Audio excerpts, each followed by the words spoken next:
નમસ્તે મિત્રો, રાધે રાધે, જય શ્રી કૃષ્ણ મિત્રો. ચાલો આજની નવી વાર્તા શરૂ કરીએ. હું સરદાર વિક્રમસિંહ એક 60 વર્ષનો ધનવાન માણસ હતો. મને એક એવી ગંભીર બીમારી હતી કે કોઈ મારી સાથે લગ્ન કરવા તૈયાર ન હતું. એટલે વારસદાર મેળવવાની મજબૂરીમાં મેં 18 વર્ષની એક વેશ્યા સાથે લગ્ન કરી લીધા. લગ્નની રાત્રે હું તેની નજીક ગયો તો તેણે કહ્યું, મને છૂટાછેડા ન આપતા, હું તમને કંઈક બતાવવા માંગુ છું. તેણે પોતાની બાજુ પરથી કપડું હટાવ્યું અને ત્યાં કંઈક કહીએ કે એવું લખેલું હતું કે મારા રૂવાટા ઊભા થઈ ગયા. મારું નામ સરદાર વિક્રમસિંહ છે. મારી ઉંમર 60 વર્ષ થઈ ગઈ હતી અને હું મારી હવેલીની દિવાલોમાં જાણે જીવિત લાશ બનીને રહી ગયો હતો. મારી પાસે અઢળક દોલત હતી, કોઠીઓ, જાગીરો, બેંક બેલેન્સ એટલું કે 7 પેઢીઓ પણ બેસીને ખાય તો ખૂટે નહીં. પરંતુ હું આ બધાનો માલિક હોવા છતાં અંદરથી ખાલી હતો. મારી દોલત મારું ગૌરવ નહીં પણ મારી બેડીઓ હતી. હું દરરોજ આ દોલતના બિસ્તર પર સૂતો અને મારી બળતરા કરતી ત્વચાની તકલીફ સાથે જાગતો હતો. મને એક અજીબ બીમારી હતી જેને ડોક્ટરો ગંભીર સ્થિત, હકીમ લોહીનો વિકાર અને લોકો ભગવાનની સજા કહેતા હતા. મારી ત્વચા હવે મારી રહી ન હતી. લાલ છાલવાળી હર વખત બળતી રહેતી. મેં લંડન, સ્વિટ્ઝરલેન્ડ, હકીમો, જડીબુટીઓ, દરગાહો, દરેક જગ્યાએ ઈલાજ કરાવ્યો પણ કોઈ ફાયદો થયો નહીં. બાળપણમાં હું બિલકુલ સ્વસ્થ હતો અને જુવાનીમાં હું ખૂબ હેન્ડસમ ગણાતો હતો. લોકો મને જોવા આતુર હતા કારણ કે હું સરદાર રણવિજયનો એકમાત્ર પુત્ર હતો. પરંતુ 30 વર્ષની ઉંમરે આ બીમારી શરૂ થઈ. પહેલા કમર પર એક ડાઘ, પછી બાજુ પર, પછી આખા શરીર પર અને ચહેરા સુધી પહોંચી ગઈ. આજે 60 વર્ષની ઉંમરે હું આયનાથી પણ ડરતો હતો. હું મારો જ ચહેરો જોઈને ડરી જતો. મારા નોકરો પણ મારી સાથે નજર મેળવતા નહોતા. જ્યારે તેઓ મારી પાસે આવતા ત્યારે તેમના ચહેરા પર ગભરાટ સ્પષ્ટ દેખાતી હતી. મેં તેમને આદેશ આપી રાખ્યો હતો કે મારા રૂમમાં આવતી વખતે મોઢા પર નકાબ પહેરે. તેમને લાગતું કે હું તેમની તબિયતની ચિંતા કરું છું. હું પણ સત્ય એ હતું કે હું તેમની આંખોમાં મારા માટે નફરત જોઈ શકતો ન હતો. હું બિલકુલ એકલો હતો. મારી પત્ની 20 વર્ષ પહેલા મરી ગઈ હતી અથવા કદાચ તેને મારી નાખવામાં આવી હતી. મને આજ સુધી સત્ય ખબર નથી. તે મારી જુવાનીનો પ્રેમ હતી, ખૂબસૂરત અને જીવંત. કદાચ મારી બીમારીની હાલત જોઈને તે સહન ન કરી શકી. તે પછી મેં માત્ર દોલત કમાવી, મારી બીમારી છુપાવતો રહ્યો અને વધારે એકલો થતો ગયો. હવે હું 60 વર્ષનો હતો. મારા હાડકાં નબળા પડી રહ્યા હતા અને મને એક જ ડર સતાવતો હતો, વારસદારનો. મારો કોઈ ભાઈ પોતાનો ન હતો, ન દીકરો, ન દીકરી. મારા મૃત્યુ પછી દૂરના સગા સંબંધીઓ આ હવેલી અને મારી કમાણી પર તૂટી પડશે અને બધું વહેંચી લેશે. આ વિચાર મને બીમારી કરતાં પણ વધારે પીડા આપતો હતો. મારે કોઈ પણ ભોગે એક વારસદાર જોઈતો હતો. છેલ્લા 5 વર્ષમાં મેં ઘણા પરિવારોમાં લગ્નનો આદેશ સંદેશ મોકલ્યો હતો. હું મારી અડધી દોલત આપવા તૈયાર હતો. બસ એક બાળક જોઈતું હતું, એક કાયદેસરનો વારસદાર. શરૂઆતમાં લોકો મારી દોલતની ચમકથી આકર્ષાયા. તેઓ તેમની દીકરીઓ લઈને આવ્યા. પરંતુ જેવો તેમણે મને જોયું અથવા મારા દસ્તાના વગરના હાથ પર નજર પડી, તેઓ ગભરાઈ ગયા. પછી કોઈએ બહાનું બનાવ્યું કે દીકરી ભણી રહી છે. કોઈએ કહ્યું દીકરી હજી બહુ નાની છે. બધું જૂઠ, માત્ર જૂઠ. તે સત્ય હતું કે કોઈ પણ પોતાની દીકરી એવા માણસને આપવા તૈયાર ન હતું જેનું શરીર સડી રહ્યું હોય અને જેનો ચહેરો ડરામણો હોય. કોઈ પણ પોતાની દીકરીને મારા પલંગ સુધી મોકલવા તૈયાર ન હતું. હું ખૂબ થાકી ગયો હતો, ભાંગી પડ્યો હતો. તે રાત્રે પણ એ જ હાલત હતી. હું મારા સ્ટડી રૂમમાં બેઠો હતો. બહાર વરસાદ વરસી રહ્યો હતો અને અંદર મારી ત્વચા સળગી રહી હતી. મેં મારા મેનેજર રણવીરને બોલાવ્યો. રણવીર છેલ્લા 25 વર્ષથી મારી સાથે હતો. ખૂબ ઈમાનદાર, અથવા કહું કે કદાચ માત્ર મારી દોલતનો વફાદાર. તે જ મારો આખો કારોબાર સંભાળતો હતો. તે જ મારી આંખો અને કાન હતો. તે એક જ માણસ હતો જે મારી બીમારી હોવા છતાં મારી સામે આરામથી બેસી શકતો હતો, કારણ કે તે મારી બીમારી નહીં, મારી દોલત જોતો હતો. તે આવ્યો. હંમેશની જેમ કોઈ ભાવ વગર. સરદાર સાહેબ, તમે બોલાવ્યો. મારો અવાજ ધ્રુજી રહ્યો હતો. મેં કહ્યું, રણવીર. બધાએ ના પાડી દીધી. છેલ્લી આશા હતી. તે રાઠોડ ખાનદાન તેમણે પણ ઇનકાર કરી દીધો. રણવીર ચૂપ રહ્યો. તેની આ ખામોશી મને અંદરથી ચીસો પાડવા મજબૂર કરી રહી હતી. મેં પૂછ્યું, હું શું કરું? રણવીર, શું હું મરી જાઉં? બધો માલ તે લૂંટારાઓ માટે છોડી દઉં? રણવીર થોડી વાર વિચારતો રહ્યો. પછી ધીમેથી બોલ્યો, જો ખોટું તમે ખોટું ના લગાડો તો એક રસ્તો છે. મેં તરત જ બેચેનીથી પૂછ્યું, કયો રસ્તો? તે બોલ્યો, કોઈ ડોક્ટર નહીં, ઈલાજ નહીં. તમને વારસદાર જોઈએ છે. એક બાળક, તમને પત્ની નથી જોઈતી. એક માતા જોઈએ છે. હું હેરાન હતો.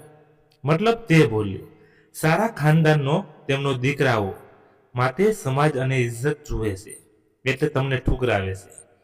પણ કેટલીક જગ્યાઓ એવી પણ છે જ્યાં માત્ર સોદો થાય છે. આ સાંભળીને મારા કપાળે પરસેવો આવી ગયો, કારણ કે હું તેનો ઈશારો સમજી ચૂક્યો હતો. મેં કહ્યું, રણવીર, શું તું હોશમાં છે? તું મને બજાર જવાની વાત કરે છે? તેણે માથું હલાવીને કહ્યું, નહીં સરદાર સાહેબ, બજાર જવાની નથી. બજારમાંથી એક સોદો કરવાની વાત કરું છું. તમને એવી સ્ત્રી જોઈએ જે તમને વારસદાર આપી શકે છે અને બદલામાં તે કિંમત લઈ શકે છે. તમે આપવા માંગો છો? આ સાંભળીને મારું લોહી ઉકળી ગયું. શું એક વેશ્યા મારા વારસદારની માતા બનશે? લોકો શું કહેશે? રણવીર હળવી ઠંડી મુસ્કાન સાથે બોલ્યો, સરદાર સાહેબ, લોકો હજી પણ તમારા વિશે ઓછું કહે છે. લોકો તો તમારા મરવાની રાહ જોઈ રહ્યા છે. પણ જ્યારે તમારો વારસદાર આ હવેલીમાં જન્મ લેશે ત્યારે કોઈની હિંમત નહીં થાય કે તેની માતાનું નામ પૂછે. બધા તેને માત્ર સરદાર વિક્રમસિંહનો દીકરો કે દીકરી કહે છે. તેની વાતો મારા દિલમાં ઝેરની જેમ ઉતરી રહી હતી. તે સાચું કહેતું હતું. મને આનાથી વધારે એક વારસદારની જરૂર હતી. પણ મનમાં વિચાર આવ્યો, એક બજારુ સ્ત્રી, તેનું લોહી, તેની ગંદકી. ત્યારે જ રણવીર મારી ખુરશીની નજીક આવીને બહુ ધીમા અવાજે બોલ્યો, સરદાર સાહેબ, હું બધી વ્યવસ્થા કરી શકું છું. હું એક જગ્યા જાણું છું. ત્યાં એક છોકરી છે, નવી આવી છે, હજી સુધી બિલકુલ અચૂક છે, પવિત્ર છે. તેની માતા મરી ગઈ હતી અને કરજ છોડી ગઈ હતી, એટલે કોઠેવાળીએ તેને ઉપાડી લીધી છે. તેની ઉંમર માત્ર 18 વર્ષ છે. તેને આગળના કામ માટે તૈયાર કરવામાં આવી રહી છે. પણ મેં માલિકને બહુ મોટી રકમ આપી દીધી છે. તે તમારી સાથે લગ્ન કરશે, તમારું બાળક જન્મ આપશે અને પછી તમે ચાહો તેવો ફેસલો નવો કરી શકો છો. આ સાંભળીને હું હેરાન રહી ગયો. એક 18 વર્ષની અચૂક છોકરી. મારી સળગતી દેહ જાણે અચાનક ઠંડી પડી ગઈ. મારા મનમાં વિચાર આવ્યો કે હું એક ચોખ્ખો સોદો કરી લઉં. હું તેને પૈસા આપીશ, તે મને વારસદાર આપશે. ન સમાજનો ઝઘડો, ન સંબંધોનો દેખાડો. મેં રણવીર તરફ જોયું. તે મારા નિર્ણયની રાહ જોઈ રહ્યું હતું. મારી આખી જિંદગીનું અભિમાન તે ખવાઈશ સામે હારી ગયું. મારે વારસદાર જોઈતું હતું. એટલે મેં આંખો બંધ કરીને કહ્યું, તૈયારી કરો. બીજા દિવસે રણવીરે બધી તૈયારી કરી લીધી. તેણે જણાવ્યું કે છોકરીને કોઠામાંથી કાઢીને એક સુરક્ષિત ઘરમાં રાખવામાં આવી છે અને ત્યાં જ લગ્ન થશે. હું તૈયાર હતો. મેં મારા સૌથી સારા કપડાં પહેર્યા, બીમાર હાથો પર રેશમી દસ્તાના ચડાવ્યા અને તે જ સુગંધ લગાવી જેથી મારી બીમારીની દુર્ગંધ છુપાવી શકું. અમે શહેરના કિનારે એક સ્વસ્થ નાના ઘરમાં પહોંચ્યા, જેને રણવીરે આ જ કામ માટે ભાડે રાખ્યું હતું. તે છોકરી એક ખૂણામાં સહમીને બેઠી હતી. તેને લાલ જોડો જબરજસ્તીથી પહેરાવવામાં આવ્યું હતું. તે ખરેખર 18 વર્ષની લાગતી હતી, કદાચ તેનાથી પણ ઓછી. એક માસૂમ કડી જેને ખીલતા પહેલા તોડી નાખવામાં આવી હતી. તેનો ચહેરો આંસુઓથી ભીનો હતો અને આંખો જમીન પર ગળેલી હતી. પંડિતજીએ જલ્દીથી લગ્નની તૈયારી શરૂ કરી દીધી. પછી સપ્તદીના સમયે હું આગળ વધ્યો. મારા દસ્તાનાવાળા હાથ ન ધ્રુજ્યા, પણ મારું દિલ ધ્રુજી રહ્યું હતું. મારી તરફથી રણવીર અને એક ઓળખીતો હાજર હતો. તે તેની તરફથી કોઈ પોતાનું આવ્યું ન હતું. જ્યારે કન્યાદાન અને વરમાળાનો સમય આવ્યો ત્યારે તેના હોઠ પણ ન ખુલ્યા. તે બસ ધ્રુજી રહી હતી. મને ખૂબ પસ્તાવો થયો કે હું શું કરી રહ્યો છું. એક 60 વર્ષનો બીમાર બસ માણસ એક 18 વર્ષની બાળકીનું જીવન ખરીદી રહ્યો હતો. મેં તેની માસુમિયતનો સોદો કરી લીધો. પણ પછી મને મારી તન્હાઈનો ખ્યાલ આવ્યો. લાવારસ મરી જવાનો ડર યાદ આવ્યો અને વારસદાર મેળવવાની મારી ખ્વાહિશ મારા બધા પ્રસ્તાવ ઉપર ભારે પડી ગઈ.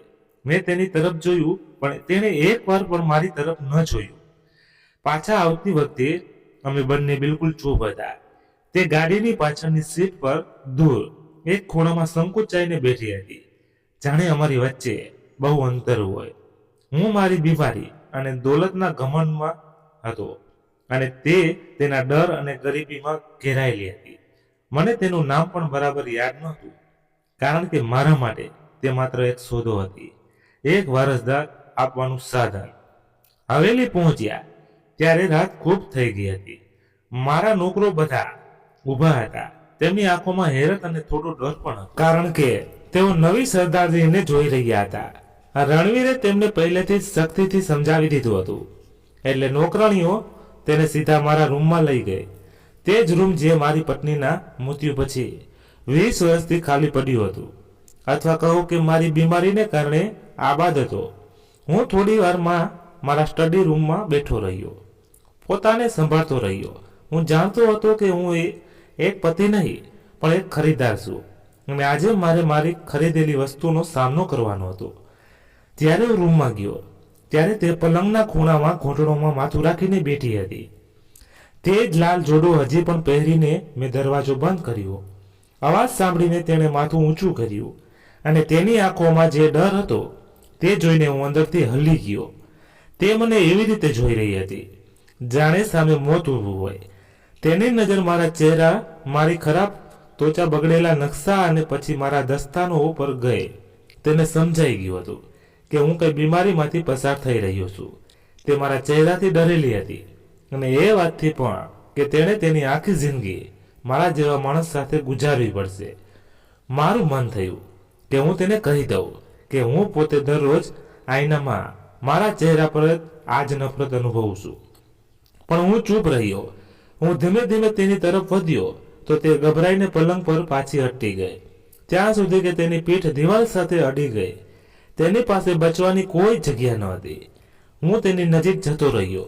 હું કદાચ તેની સાથે વાત કરવા માંગતો હતો, તેને વિશ્વાસ અપાવવા માંગતો હતો, અથવા બસ એ કહેવા માંગતો હતો કે મને તેનાથી કોઈ નુકસાન નથી. મને માત્ર એક વારસદાર જોઈએ છે. મેં દસ્તાનું પહેરેલો મારો હાથ તેની તરફ લંબાવ્યો. તે ચીકી નહીં, તેનો અવાજ ઘૂંટાઈ ગયો હતો. સિસકારો પણ ન બન્યો. તેણે ઝડપથી આંસુ લૂછ્યા, પોતાનો ધ્રુજતો અવાજ સંભાળ્યો અને મારી તરફ જોયું. તેની આંખોમાં ડર તો હતો, પણ હવે એક અજીબ વિનંતી પણ હતી. તેણે બહુ ધીમા અવાજે કહ્યું, મને છૂટાછેડા ન આપતા. હું હેરાન હતો, કારણ કે હું તો કંઈ બોલવાનો જ હતો, પણ આ તો મારી વિચારસરણીથી બિલકુલ વિપરીત હતું કે હું તેને જોતો રહ્યો અને કદાચ મારી ચૂપકીદીને તેણે ખોટી સમજી લીધી. તે ઝડપથી બોલી, તમને કંઈક બતાવવું છે.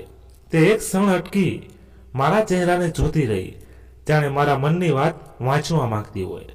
તે પહેલા કે હું કંઈક તેણે પોતાની કમીઝની બાય ઉપર કરવાની શરૂઆત કરી.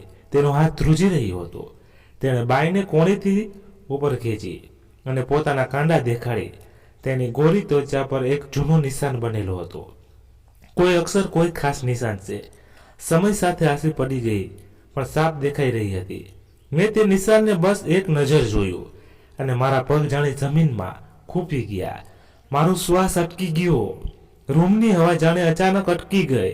મારી ત્વચા પર જે બળતરા હંમેશા રહેતી હતી તે પણ તે જ પળે ઠંડી પડી ગઈ. મારા રૂવાડા ઊભા થઈ ગયા. હું મુશ્કેલીથી બોલી શક્યો, આ નિશાના કેવી રીતે હોઈ શકે? હું એક પળમાં તે છોકરીને, તે રૂમને, મારી બીમારીને બધું ભૂલી ગયો. મારું મન 20 વર્ષ પાછળ જતું રહ્યું. હું મારા ભૂતકાળમાં ગયો, તે જ દિવસે જ્યારે મારી પત્નીનું મૃત્યુ થયું હતું. 20 વર્ષ પહેલા હું આ જ બાજુ જોઈ રહ્યો હતો અને મને ચક્કર આવવા લાગ્યા. હું મારી હવેલીના તે સજાવટી રૂમમાં ન હતો. આ 18 વર્ષની છોકરી સામે ઊભો હતો, પણ 20 વર્ષ પાછળ પહોંચી ગયો હતો. મારી યાદોને તે ઘા જેને મેં મારી દોલત અને બીમારીની નીચે દબાવી દીધો હતો. અચાનક ફરીથી ખુલી ગયો હતો. હું સરદાર વિક્રમસિંહ હતો, પણ તે બીમારી અને બદસુરત વિક્રમસિંહ નહીં, પણ 30 વર્ષનો ખૂબસૂરત, તાકાતવર અને ઘમંડી વિક્રમસિંહ હતો. મારું જીવન બિલકુલ ઠીક હતું. મારી પાસે 2 હિસાબ દોલત હતી અને મારી પત્ની કનિક્ષા હતી, જે મારી શાન હતી. તેની ખૂબસૂરતી બેમિસાલ હતી અને તેનો પ્રેમ મારો સૌથી મોટો સહારો. અમે બંને ખૂબ ખુશ હતા. અમારા લગ્નને 5 વર્ષ થઈ ચૂક્યા હતા અને હું મારી તે ખુશખુશાલ દુનિયામાં ખોવાયેલો રહેતો હતો. પછી એક દિવસ મારી કમર પર એક નાનકડો નિશાન દેખાયો, જેને મેં અવગણ્યો. પણ ધીમે ધીમે તે નિશાન મારા બાજુઓ પર ફેલાવા લાગ્યો. મેં મોટા મોટા ડોક્ટરોને બતાવ્યું, પણ કોઈ સમજી શક્યું નહીં. હકીમોએ તેને લોહીની ખરાબી કહી અને ડોક્ટરોએ તેને એક પ્રકારનો રોગ જણાવ્યો.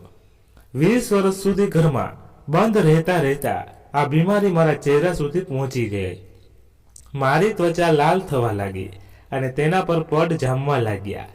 હું આઈનામાં પોતાને જોઈને ડરી જતો હતો, પણ સૌથી વધુ ડર મને કનિક્ષાની આંખોમાં દેખાવા લાગ્યો. તે જ સ્ત્રી જે મને બેહદ પ્રેમ કરતી હતી, હવે મારાથી નજર ચોરવા લાગી. તેણે મારા રૂમમાં આવવાનું ઓછું કરી દીધું અને મારી પાસે બેસવાથી બચવા લાગી. પહેલા તે કહેતી કે કદાચ આ બીમારી છૂતની, પણ જ્યારે ડોક્ટરોએ કહ્યું કે હું નથી, ત્યારે પણ તેનું ડર અને અંતર ઓછું ન થયું. તેનું બહાનું બદલાઈ ગયું, પણ તેનું મન ન બદલાયું. એક રાત્રે મેં તેને સમજાવવાની કોશિશ કરી. જ્યારે હું તેની નજીક ગયો તો તે અચાનક પાછળ હટકી. તેના ચહેરા પર ધૂણા સ્પષ્ટ દેખાતી હતી. તે ચીસ પાડીને બોલી, મારાથી દૂર રહો વિક્રમસિંહ, મને તમારાથી ધૂણા આવે છે. હું તમારી અબજ સુરત ત્વચા હવે જોઈ શકતી નથી. હું એવા માણસ સાથે ન રહી શકું જેનું શરીર ધીમે ધીમે સડી રહ્યું હોય. તેના શબ્દો મારી બીમારી ત્વચાની બળતરા કરતા ક્યાંક વધારે દર્દ આપનારા હતા. તે રાત્રે હું અંદરથી તૂટી ગયો હતો. તે દિવસોમાં મારો બિઝનેસ પાર્ટનર અને બાળપણનો મિત્ર કબીર અમારા ઘરે ખૂબ આવવા જવા લાગ્યો. તે મારા ભાઈ જેવો હતો. તે મારી પત્ની કનિક્ષાને દિલાસો આપતો, તેને સમજાવતો અને મને ટેકો આપતો દેખાતો હતો. હું મારી બીમારી અને પીડામાં એટલો ડૂબેલો હતો કે હું સમજી જ ન શક્યો કે તે મારો સાથ નથી આપી રહ્યો, પણ મારા જખમોને વધુ ઊંડા કરી રહ્યો છે. ધીમે ધીમે કનિક્ષા મારાથી બિલકુલ અલગ થઈ ગઈ. તેણે પોતાનો અલગ રૂમ લઈ લીધો અને એક દિવસ તેણે મારી પાસે છૂટાછેડા માંગ્યા. તેણે કહ્યું કે તે હવે આ તકલીફો સહન કરી શકે તેમ નથી અને તેને આઝાદ કરી દઉં. મેં તેને ખૂબ રોકી, તેના પગમાં પડી ગયો, અહીં સુધી કે અડધી દોલત આપવાની પણ વાત કરી, પણ તેની આંખોમાં ફક્ત નફરત હતી. હું હારી ગયો અને તેને છૂટાછેડા આપી દીધા. તે જ દિવસે હવેલીમાંથી ચાલી ગઈ. મને લાગ્યું કે તે તેના માતા પિતાને ઘરે ગઈ હશે. મહિનાઓ સુધી હું તે જ દર્દમાં જીવતો રહ્યો. પછી મને ખબર પડી કે કનિક્ષા તે જ અઠવાડિયે કબીર સાથે લગ્ન કરી ચૂકી હતી અને બંને દેશ છોડીને જતા રહ્યા હતા. આ ધોખો મારા છૂટાછેડા કરતા મોટો હતો. મારા મિત્રે જ મારી પત્નીને છીનવી લીધી હતી. તે દિવસ પછી મેં ક્યારેય કનિક્ષા અને કબીરનું નામ ન લીધું. હું બસ દોલત કમાવામાં ડૂબતો ગયો. હું બદસુરત ધનવાન અને વધારે એકલો થતો ગયો. અને આજે 20 વર્ષ પછી જ્યારે હું તે છોકરીની બાજુ પર બનેલો નિશાન જોઈ રહ્યો હતો, હું મારા ભૂતકાળમાંથી બહાર આવી શકતો ન હતો. મારી નજર તે ખાસ ડિઝાઇનવાળા નિશાન પર અટકી ગઈ. મને યાદ આવ્યું કે ઘણા વર્ષો પહેલા કોલેજમાં જ્યારે હું અને કબીર સ્વિંગ માટે ગયા હતા, ત્યારે તેના ડાબા હાથથી બાજુમાં પણ આ જ નિશાન હતું. મેં ત્યારે તેને પૂછ્યું હતું તો તેણે હસીને કહ્યું હતું કે આ ખાનદાની નિશાની છે. આ તે જ નિશાન હતું, કબીરનું નિશાન. મારો શ્વાસ અટકી ગયો. તે છોકરીને કબીરનું નિશાન આ કેવી રીતે હોઈ શકે? તે છોકરી હજી પણ ડરના મારે ધ્રુજી રહી હતી અને મારું મગજ સવાલોથી ભરાઈ ગયું હતું. મારો સુકાયેલો અવાજ મોટી મુશ્કેલીથી નીકળ્યો, અને તમે કોણ છો? તો મારા અવાજમાં ગુસ્સો ન હતો, બસ એક ઊંડો શક અને અંદરથી ઉઠેલું તોફાન હતું. છોકરીએ મારો અવાજ સાંભળીને તરત પોતાની બાજુ છુપાવી લીધી અને ઝડપથી બાઈ નીચે કરી લીધી. તે અકળાતી હતી. બોલી, હું એ જ છું જેની સાથે તમે લગ્ન કર્યા છે. તેની એ વાત એટલી વિચિત્ર હતી કે મને ગુસ્સો પણ ન આવ્યો. હું એક ડગલું આગળ વધ્યો અને તેની બાજુ તરફ ઇશારો કરતા પૂછ્યું, આ નિશાન કેવી રીતે આવ્યું? સાચું કહું, તે જોર જોરથી રડવા લાગી અને કહેવા લાગી, મને ખબર નથી. ભગવાનના શ્યામ, મને ખબર નથી. મેં તેને શક્તિથી કહ્યું, જૂઠ ન બોલ, તું કબીરને જાણે છે? કબીરનું નામ સાંભળતા તેના રડતા ચહેરા પર એક ક્ષણ માટે આશ્ચર્ય છવાઈ ગયું. જાણે તેણે આ નામ પહેલી વાર સાંભળ્યું હોય કે કદાચ તે તેનાથી ડરી ગઈ હોય. તેણે ઝડપથી માથું હલાવીને કહ્યું, નહીં, હું કોઈ કબીરને નથી જાણતી. મેં ફરી દબાણ કરીને પૂછ્યું, તો પછી આ નિશાન કેવી રીતે આવ્યું? આ કોઈ સંયોગ ન હોઈ શકે. આ તો માત્ર એક જ માણસનું નિશાન છે. આ તારા સુધી કેવી રીતે પહોંચ્યું? છોકરીએ આંસુ ભરેલી આંખોથી મારી તરફ જોયું અને ધ્રુજતા અવાજે બોલી, મેં કહ્યું હતું ને, તમને કંઈક બતાવવું છે. બસ તમે મને છૂટાછેડા ન આપતા. હું વધુ જણાવીશ. તેની છૂટાછેડાની વાત સાંભળીને હું પરેશાન થઈ ગયો. હું અહીં મારા ભૂતકાળના સૌથી મોટા ધોખાનું સત્ય શોધી રહ્યો હતો અને તે તેના લગ્ન તૂટવાની ચિંતામાં હતી. મેં શક્તિથી કહ્યું, છૂટાછેડાનો નિર્ણય પછી થશે. પહેલા એ કહો કે આ નિશાન સાથે તમારો શું સંબંધ છે? તમારી માતા કોણ છે? માતાનું નામ સાંભળતા તે એકદમ ચૂપ થઈ ગઈ. તેનો ચહેરો પીળો પડી ગયો, જાણે તેને કોઈ ભૂત જોઈ લીધું હોય. તેણે પોતાનો ચહેરો બંને હાથથી ઢાંકીને ખામોશ થઈ ગઈ. મારી મૂંઝવણ હવે શંકામાં બદલાઈ રહી હતી અને તે છોકરીની આગલી વાતોએ મારા અંદરનું એક નવું તોફાન ઊભું કરી દીધું. તે મારા પગમાં પડી ગઈ અને મારા દસ્તાનાવાળા હાથ પકડવા લાગી, જેને મેં ઝટકાથી છોડાવી લીધા. તે જમીન પર બેસીને રડી રહી હતી અને આજીજી કરી રહી હતી. ભગવાન માટે મને છૂટાછેડા ન આપો. તમને વારસદાર જોઈએ છે ને? હું તમને પુત્રો આપીશ, તમારી સેવા કરીશ, આ હવેલીની બાંધી બનીને રહીશ. હું ખામોશ ઊભો થઈને જોતો રહ્યો. મને કંઈ સમજાતું નહોતું. આ છોકરી મારા 20 વર્ષ જૂના દુશ્મનનું નિશાન પોતાની બાજુ પર લઈને બેઠી હતી અને મને વારસદાર આપવાનું વજન આપી રહી હતી. મારી ખામોશીને તેણે કંઈક બીજું સમજ્યું અને ઝડપથી બોલી, હું મારી માતા જેવી નથી. મને ખબર છે તેણે મને તમને દગો આપ્યો અને છોડી દીધા, પણ હું તમને ક્યારેય દગો નહીં આપું, ક્યારેય નહીં. તેના દરેક શબ્દ મારા મગજ પર હથોડાની જેમ વાગી રહ્યા હતા.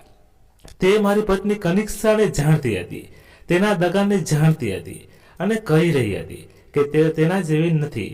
મારું માથું ફરવા લાગ્યું. તે હજી પણ જમીન પર બેસીને રડી રહી હતી.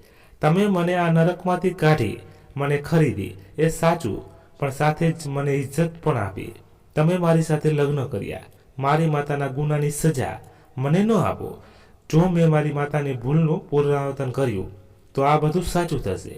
આ છોકરી, કબીર અને કનિષ્કા બધા જોડાયેલા હતા. ગુસ્સાએ મારા આશ્ચર્યને રાંકી દીધું. મેં તેના હાથને જોરથી પકડ્યો અને તેને ઊભી કરી. તે ધ્રુજી રહી હતી. મેં સખ્તાઈથી પૂછ્યું, ક્યાં છે તારી માતા? મારો અવાજ હવે શાંત ન હતો. તેમાં 20 વર્ષ જૂનો ગુસ્સો ફરી જાગી ઉઠ્યો. મેં પૂછ્યું, ક્યાં છે તે કનિષ્કા? મારા હમણાં જ તેને મળવું છે. આ સાંભળીને છોકરી ડરી ગઈ. તેની આંખો ફાટી ગઈ. તે અકલાતા બોલી, અત્યારે રાત છે સરદાર સાહેબ, હું તમને તેની પાસે લઈ જઈશ. જ્યારે મેં દબાણ કર્યું તો તેણે ગભરાઈને કહ્યું કે તે અત્યારે તમારી સાથે નહીં મળી શકે, પણ તે વચન આપે છે કે સવારે જરૂર લઈ જશે. મેં તને ઝાટકો આપ્યો અને તે દૂર જઈ પડી. મેં કહ્યું, ઠીક છે, સવારે જઈશું. હું 20 વર્ષ રાહ જોઈ ચૂક્યો હતો. એક રાત વધુ કરી શકતો હતો. હું તે સ્ત્રીનો ચહેરો જોવા માંગતો હતો જેણે મારી જિંદગી બરબાદ કરી દીધી હતી, જેને કબીર સાથે ભાગીને બધું તોડી નાખ્યું હતું. હું જાણવા માંગતો હતો કે તેના સાથે શું થયું, શું તે ખુશ છે કે મારા જેવી બરબાદ. તે રાત ખૂબ લાંબી હતી. હું એક પળ પણ સૂતો નહીં. મારા શરીરની બળતરા અને દિમાગનો ગુસ્સો મને અંદરથી બાળી રહ્યો હતો. હું રૂમમાં ચક્કર લગાવતો રહ્યો અને તે છોકરી ડરીને એક ખૂણામાં બેઠી રહી. હું વારવાર વિચારી રહ્યો હતો કે કનિષ્કાને મળીને શું કહીશ. શું તેના પર બૂમ પાડીશ કે મારી દોલત બતાવીને તેને ગરીબીની મજાક ઉડાવીશ. સવાર થઈ ગઈ તો મેં રાતભર કપડાં નહોતા બદલ્યા અને તે છોકરી પણ તે જ લાલ જોડામાં હતી. બસ તેને કહ્યું, ચાલ. તે ચૂપચાપ ઊભી થઈ ગઈ. હવેલીમાંથી નીકળતી વખતે નોકરો નોકરાણીઓ અમને આશ્ચર્યથી જોઈ રહ્યા હતા, જાણે વિચારી રહ્યા હોય કે 60 વર્ષનો બીમાર અને 18 વર્ષની દુલ્હન સુહાગરાતની સવાર પછી ક્યાં જઈ રહ્યા છે. હું પોતે ગાડી ચલાવી રહ્યો હતો. રણવીરને મેં સાથે ન લીધો. તે છોકરી મારી સાથે આગળની સીટ પર બેઠી હતી અને મને શહેરના ખૂબ જૂના વિસ્તારો તરફ રસ્તો બતાવી રહેતી હતી. મારું હૃદય જોરથી ધબકી રહ્યું હતું, કારણ કે આજે 20 વર્ષ પછી હું મારા સૌથી મોટા ધોખાનો સામનો કરવા જઈ રહ્યો હતો. આખરે તેણે એક જગ્યાએ ઊભા રહેવાનું કહ્યું તો મેં ગાડી રોકી દીધી. મેં જોયું કે અમે શહેરના મુખ્ય સ્મશાનની બહાર ઊભા હતા. મારું હૃદય બેસી ગયું. તે ગાડીમાંથી ઉતરી ગઈ અને ધીમા અવાજે બોલી, તેઓ અહીં જ છે. હું ગુસ્સા અને મૂંઝવણથી ભરેલો તેની પાછળ ચાલ્યો. તે માટીની વચ્ચેથી પસાર થતી એક જૂની માટીના ઢગલા સામે જઈને ઊભી રહી. તેણે માટી તરફ ઇશારો કર્યો અને કહ્યું, તમે આમને જ મળવા માંગતા હતા ને? આ મારી માતા છે. મેં સમાધિ તરફ જોયું અને મારા દસ્તાનાવાળા હાથથી તેના પર જામી ગયેલી માટી હટાવી. તેના પર નામ લખ્યું હતું, કનિક્ષા, અને નીચે તેના મૃત્યુની તારીખ. તેને મરે 10 વર્ષ થઈ ગયા હતા. હું ત્યાં જ ઘૂંટણીએ પડી ગયો. મારો ગુસ્સો અને બદલો બધું સમાપ્ત થઈ ગયું. જે સ્ત્રીનું અપમાન કરવા હું આવ્યો હતો તો તે 10 વર્ષ માટીની નીચે હતી. મારા અંદર જાણે કોઈ જોરથી રડી પડ્યું. 20 વર્ષ જૂનું દર્દ ઝાંખું ઉઠ્યું. મારી 20 વર્ષની નફરત અને તડપ તે માટીના ઢગલા સામે બેકાર થઈ ગઈ. મારા અંદરનો જ્વાળામુખી એકદમ ઠંડો પડી ગયો. હું કંઈક બોલવા માંગતો હતો પણ મારી જીભ સાફ ન હતી આપી રહી. ત્યારે જ તે છોકરી ગીતાલી મારી પાસે આવી. તેનો અવાજ પણ આંસુમાં ડૂબેલો હતો. સરદાર સાહેબ, તેણે ધ્રુજતા અવાજે કહ્યું, આ મારી માતા કનિક્ષા છે અને મારા પિતા કબીર હતા. કબીરનું નામ સાંભળીને મારા શરીરમાં એક ઝટકો લાગ્યો. હું ફર્યો અને તેની તરફ જોયો. તે બોલી, કદાચ હું તે બંનેનો ગુનેગાર છું. તેને આંખોમાંથી આંસુ વહેવા લાગ્યા. જ્યારથી મેં હોશ સંભાળ્યું છે, મેં મારી માતાને દરરોજ તે માણસથી માર ખાતા જોઈ છે. મારું બાળપણ મારી માતાની શિકારીઓનું અને કબીરની ગાળોમાં વીત્યું છે. તે રોજ તેમને મારતો હતો અને કહેતો હતો કે તું એક ભાગી ગયેલી સ્ત્રી છે, એક ગંદી સ્ત્રી છે. તે તારા બીમાર ધનવાન પતિને તેની બીમારીમાં છોડી દીધો. તે હંમેશા પૂછતો હતો કે તે મારી સાથે લગ્ન જ કેમ કર્યા અને તેમને અપમાનિત કરતો રહેતો હતો. ગીતાલીની વાતો મારા દિલમાં ઉતરી રહી હતી. કનિક્ષા, જેનાથી હું નફરત કરતો હતો, તે પોતે આટલું અપમાન સહન કરી રહી હતી. ગીતાલીએ એક ઊંડો શ્વાસ લીધો અને બોલી, મારી માતા કંઈક કહેતી નહોતી, બસ રડતી રહેતી હતી. તેમની પાસે તમારી એક તસવીર હતી, તમારી જુવાનીની, જ્યારે તમે બીમાર નહોતા થયા. તે તસવીરને ઓશિકા નીચે છુપાવીને રાખતી હતી. જ્યારે કબીર ઘરે નહોતો હતો ત્યારે તે તસવીરને છાતીએ લગાવીને કલાકો સુધી રડતી રહેતી હતી. કહેતી કે તેમણે ગુનો કર્યો છે, તેમણે પોતાના વિક્રમસિંહને દગો આપ્યો છે. કાશ તેમણે તમને ક્યારેય ન છોડી આવવા. તે દરરોજ તમારી તસવીરથી માફી માંગતી હતી. હું આ બધું સાંભળીને હેરાન હતો. તે સ્ત્રી મારાથી ભાગીને પણ મારા સહારે જીવી રહી હતી. ગીતાલીએ ફરી બાઈ ઉપર કરી અને કહ્યું, અને આ નિશાન આ મારા બાજુ પર તે જ દિવસથી છે જ્યારે હું જન્મી. મારી માતા કહેતી હતી કે આ નિશાન બિલકુલ તેવું જ છે જેવું મારા પિતા કબીરની બાજુ પર હતું. આ વાત સાંભળીને મારો જૂનો જખમ ફરી હર્યો થઈ ગયો. મને સમજાઈ ગયું કે આ છોકરી મારા દુશ્મનની નિશાની છે, તે જ તેનું લોહી છે. મારી માતા આ નિશાનથી નફરત કરતી હતી અને કહેતી હતી કે આ મનુષ્ય છે. અમારા જૂના ગુનાઓની યાદ છે. મારું મગજ શૂન્ય થઈ રહ્યું હતું. ગીતાલીએ તેની વાર્તા આગળ વધારી. તેણે જણાવ્યું કે જ્યારે કબીરનો વ્યવસાય ડૂબી ગયો તો તે દોલત જે તેની પાસેથી લઈ ભાગ્યો હતો તે પણ તેણે બરબાદ કરી દીધી. અમે રસ્તા પર આવી ગયા. મારી માતા ખૂબ બીમાર થઈ ગઈ અને તેની પાસે દવા માટે પૈસા ન હતા. કબીરે તેની સારવાર ન કરાવી અને કહેતો હતો કે મરી જાય તો સારું છે, અને તે મરી ગઈ. ગીતાલી થોડી ક્ષણ માટે અટકી, પછી બોલી કે તેના પછી તે માણસ સંપૂર્ણપણે હેવાન બની ગયો.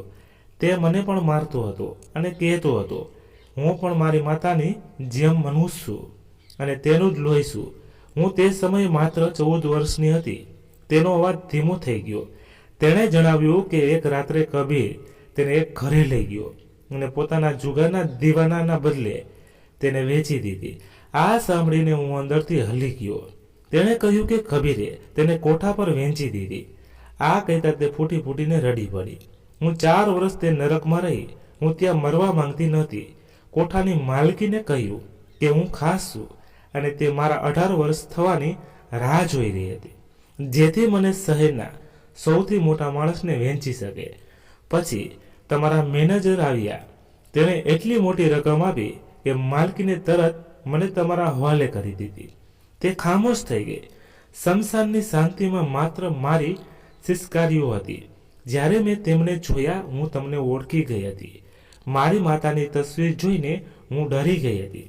મને લાગ્યું હતું કે તમે મને જોતાની સાથે જ મારી નાખશો, કારણ કે હું તમારા દુશ્મનની દીકરી અને તમારી ભાગી ગયેલી પત્નીની નિશાની હતી. તેથી મેં દિવસે કહ્યું હતું કે મને છૂટાછેડા ન આપતા, અને હું સરદાર વિક્રમસિંહ તે શમશાનમાં મારી પત્નીની સમાધિ સામે મારા દુશ્મનની દીકરી સાથે ઊભો હતો, જેને હું ગઈ રાત્રે મારી દુલ્હન બનાવીને લાવ્યો હતો. હું સખત આઘાતમાં હતો. મારું આખું અસ્તિત્વ જાણે જામી ગયું હતું. શમશાનની હવેલી સુધીનો પ્રવાસ એક ખામોશ યાતના જેવો હતો.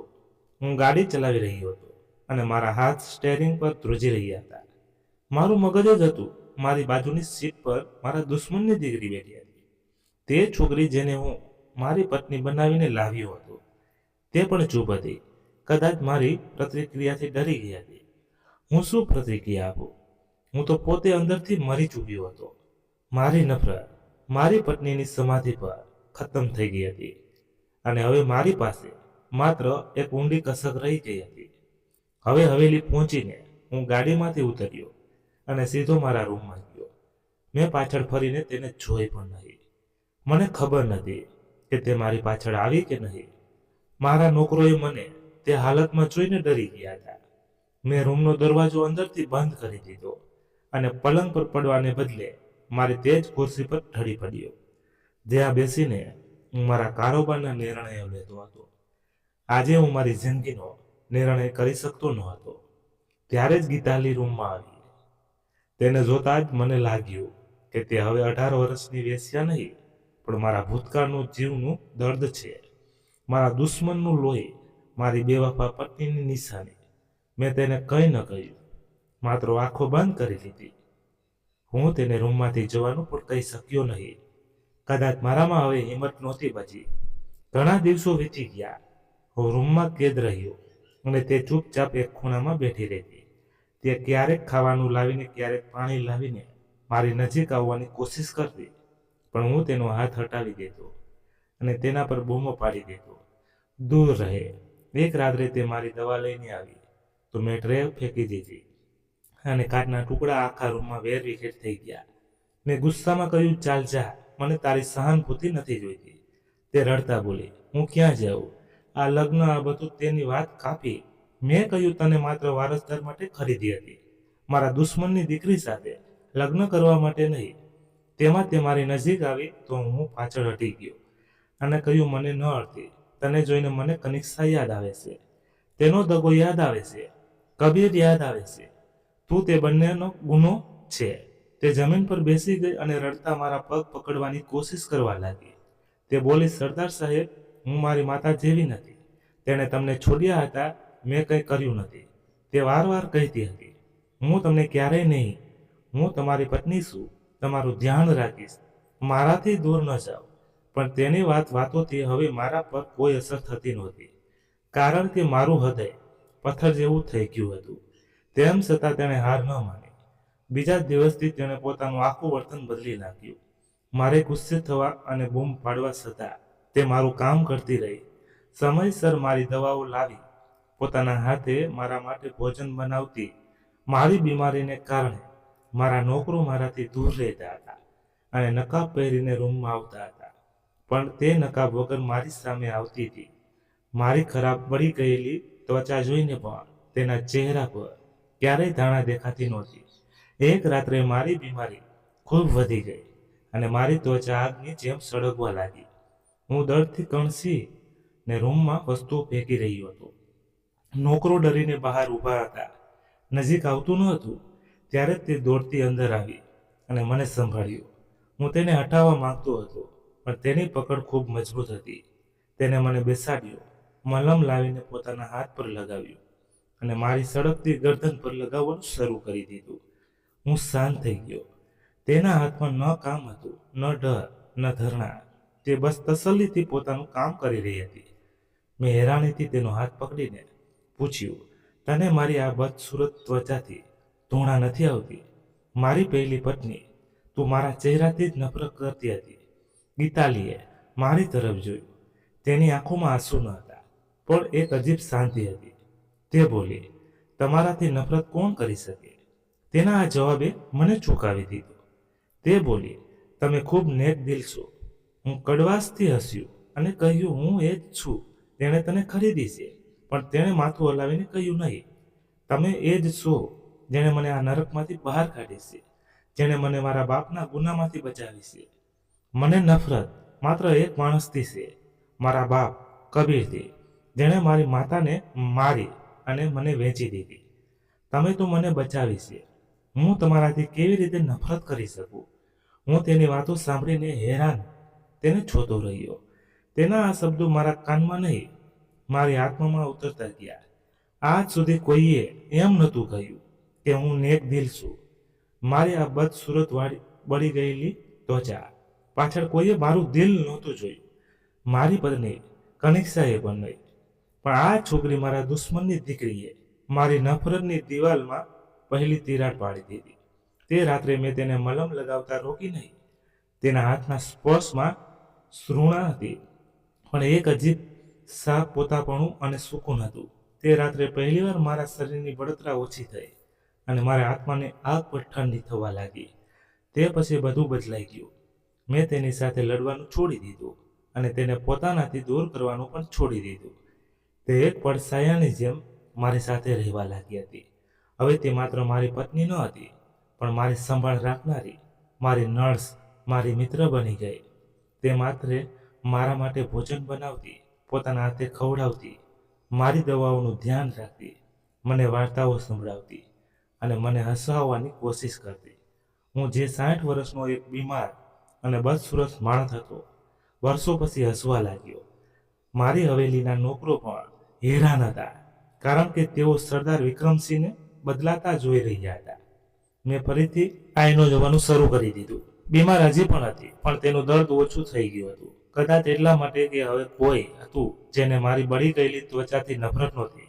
ગીતાલીએ મને મારા સ્વસ્થથી નફરત કરવાનું ભૂલાવી દીધું હતું. અમારો સંબંધ અજીબ હતો. તે મારી પત્ની પણ હતી. તે મા બાપ દીકરી જેવું પોતાનાપણું પણ હતું અને મિત્રો જેવું માન પણ હતું. તે મારા દુશ્મનની દીકરી હતી, પણ હવે તે જ મારી સૌથી મોટી હમદર્દ બની ગઈ હતી. મેં તેને ક્યારેય નહોતું જણાવ્યું કે મેં તેને દિલથી સ્વીકારી લીધી છે, પણ તે મારા વર્તનથી બધું સમજી ગઈ હતી. એક રાત્રે તે મારી પાસે આવી અને મારા પલંગ પર બેસી ગઈ. મેં તેને દૂર ન કરી. તેણે ધીમા અવાજે કહ્યું, સરદાર સાહેબ, મારી માતાએ તમને દગો આપ્યો હતો અને મારા બાપે તમને લૂંટ્યા હતા. શું તમે મને તેમના ગુનાઓની સજા આપશો? મેં તેની આંખોમાં તે જ જૂનો ડર જોયો. મેં ધીમેથી કહ્યું, તારી માતાએ મને છોડી દીધો હતો અને તે મને સંભાળી લીધો છે. આ મારી સ્વીકૃતિ હતી. તેની આંખોમાંથી આંસુ વહેવા લાગ્યા. સમય વીતતો ગયો. હવેલીની નિર્જરતા સમાપ્ત થવા લાગી અને મારા અંદરનું ખાલીપણું પણ સમાપ્ત થઈ ગયું. ગીતાલીએ મારા જીવનમાં ફરીથી રંગ ભરી દીધા. પછી એક દિવસ તેણે મને તે સમાચાર સંભાળી આવ્યા જેના માટે આ બધો સોદો કર્યો હતો. મા બનવાની હતી. મારો વારસદાર આવવાનો હતો. હું ખૂબ ખુશ હતો, પણ હવે મને આ વારસદાર મારા સામ્રાજ્ય માટે નહોતો જોઈતો. મને તે વારસદાર ગીતાલી માટે જોઈતો હતો. અમારા પ્રેમની નિશાની તરીકે મેં તેને ખૂબ સાચવીને રાખ્યો. એટલે કે મારી બીમારી પણ ભૂલી ગયો. 9 મહિના એક સપનાની જેમ વીતી ગયા અને પછી તે દિવસ આવ્યો જ્યારે હવેલીમાં 20 વર્ષ પછી બાળકના રડવાનો અવાજ ગૂંજ્યો. રણવીરે આવીને મને અભિનંદન આપ્યા કે સરદાર સાહેબ, દીકરો થયો છે. હું ઝડપથી રૂમમાં ગયો. ગીતાલી થાકેલી હતી પણ હસી રહી હતી. તેની પાસે એક નાનું બાળક સૂતેલું હતું. મેં તેને ઉચક્યો. તે મારું લોહી ન હતું, ન મારા દુશ્મન. તે ગીતાલીનો દીકરો હતો અને મારો વારસદાર હતો. મેં તેને ચુંબન કર્યું અને મારી આંખોમાંથી આંસુ નીકળી આવ્યા. મને તે બધું મળી ગયું હતું જે મેં સમજ્યું હતું કે ખોવાઈ ગયું છે. થોડા દિવસો પસાર થઈ ગયા અને ગીતાલી હવે સ્વસ્થ હતી. હું મારા દીકરા સાથે રમી રહ્યો હતો અને જીવનમાં પહેલીવાર આટલી ખુશી અનુભવી રહ્યો હતો. ગીતાલી મને જોઈ રહી હતી પણ તેની આંખોમાં ફરીથી તે જૂનો ડર પાછો પડ્યો. હું તેની પાસે ગયો અને પૂછ્યું, શું થયું ગીતાલી? શું તું ખુશ નથી? તે મારી છાતી પર માથું રાખીને ધ્રુજતા અવાજે બોલી, સરદાર સાહેબ, હવે તો તમને તમારો વારસદાર મળી ગયો છે. હવે તો તમે મને છોડી તો નહીં દો ને? તેની વાત સાંભળીને હું એક ક્ષણ માટે અટકી ગયો. તેનો ડર સાચો હતો, કારણ કે જે કારણથી હું તેને મારી સાથે લાવ્યો હતો તે પૂરું થઈ ચૂક્યું હતું. હું ઈચ્છતો તો તેને છૂટાછેડા આપી શકતો હતો. મેં તેનો ચહેરો ઊંચો કર્યો. તેની આંખો આંસુઓથી ભરેલી હતી. મેં તેની આંખોમાં જોયું અને હસ્યો. 20 વર્ષ પછી મારા ચહેરા પર દિલમાંથી નીકળેલું પહેલું સ્મિત હતું. મેં તેના શબ્દો દોહરાવ્યા, છોડી દઈશ ગાંધી પોતાની જિંદગીની છેલ્લી આશાને, ભલે કોઈ છોડે છે. મેં તેનું માથું ચૂમ્યું. ગીતાલીએ ચેનનો એક શ્વાસ લીધો અને મારી બાહુમાં છુપાઈ ગઈ. હું વારસદારની શોધમાં એક સોદો કરવા આવ્યો હતો, પણ કિસ્મતે મને તેના બદલે એક નવું જીવન અને સાચો પ્રેમ આપી દીધો. તો મિત્રો, આ હતી આજની વાર્તા. આ વાર્તા વિશે તમારે શું કહેવું છે તે કોમેન્ટ બોક્સમાં જરૂરથી જણાવજો. જો વાર્તા પસંદ આવી હોય તો એક લાઈક કરજો અને વાર્તાને વધુમાં વધુ શેર કરી દેજો. ચેનલને સબસ્ક્રાઈબ કરવાનું ભૂલશો નહીં અને બેલ આઇકન દબાવી દેજો, એટલે તમને સૌથી પહેલા વાર્તા સાંભળવાનો આનંદ મળી રહે. ધન્યવાદ. ફરી મળીએ નવી વાર્તા સાથે. ત્યાં સુધી તમારા પરિવાર સાથે ખુશખુશાલ રહો. જય હિન્દ, જય ભારત.